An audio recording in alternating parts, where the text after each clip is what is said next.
Welcome back to my channel Shri Statistics. Today we are going to talk about a theorem related to the reduction of quadratic form. The theorem states that if A is a real symmetric matrix, then there exists an orthogonal matrix P such that P transpose AP is equal to P inverse AP, and this is a diagonal matrix with real elements. So to prove it, let lambda 1, lambda 2 and lambda n up to there is be this is an n characteristic root of the real symmetric matrix A. So these numbers lambda 1, lambda 2, lambda n may not be distinct, but they are all real. So let x1 be a characteristic vector corresponding to the characteristic root lambda 1, so that ax1 is equal to lambda x1.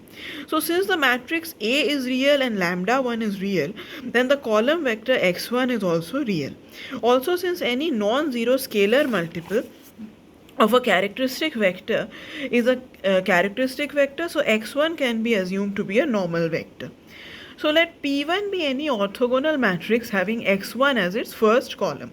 So if we consider this matrix P1 inverse A P1, so since x1 is the first column of P1, so this it will be the first column of P1 inverse A P1.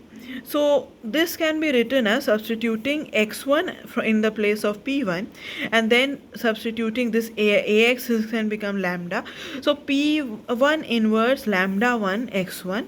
So this can be written as lambda 1 p1 inverse x1. So again, P1 inverse x1 is the first column of P1 inverse P. So this is equal to, this will give you an I, that is unit matrix. So over here, lambda 1 P1 inverse x1 can be written as lambda 1 and the rest of the values are 0. Thus the matrix P1 A P1 is of this form, the lambda 1 L 0 and B. Now if P1 is an orthogonal matrix, this means that P1 inverse will be equal to P1 transpose, and A is a symmetric matrix, hence P1 inverse A P1 is equal to P1 transpose A P1, and this is symmetric. So this means that L over here will be 0 and B is a real symmetric n-1 row matrix whose characteristic roots are lambda 2 up till lambda n. So by a similar argument, there exists an orthogonal n-1 row matrix Q such that Q inverse BQ is equal to lambda 2 and this C, where C is a real symmetric n-2 row matrix with characteristic roots starting from lambda 3 up till lambda n.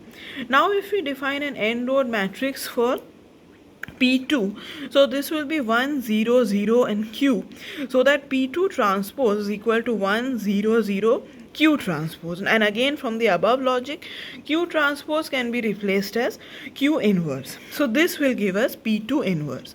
Therefore P2 is an orthogonal n-row matrix. Now P2 inverse P1 inverse A P1 P2, on substituting the value from here over here, then we substitute this value, we solve this equation and we obtain this value.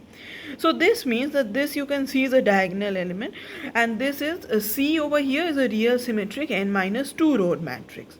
So when we proceed in this similar manner for n row matrices, that is from P1, P2 up till Pn, then you will find that this expression that is obtained is actually equal to the diagonal matrix, that is lambda 2, lambda 1, lambda 2 and up till lambda n and so on.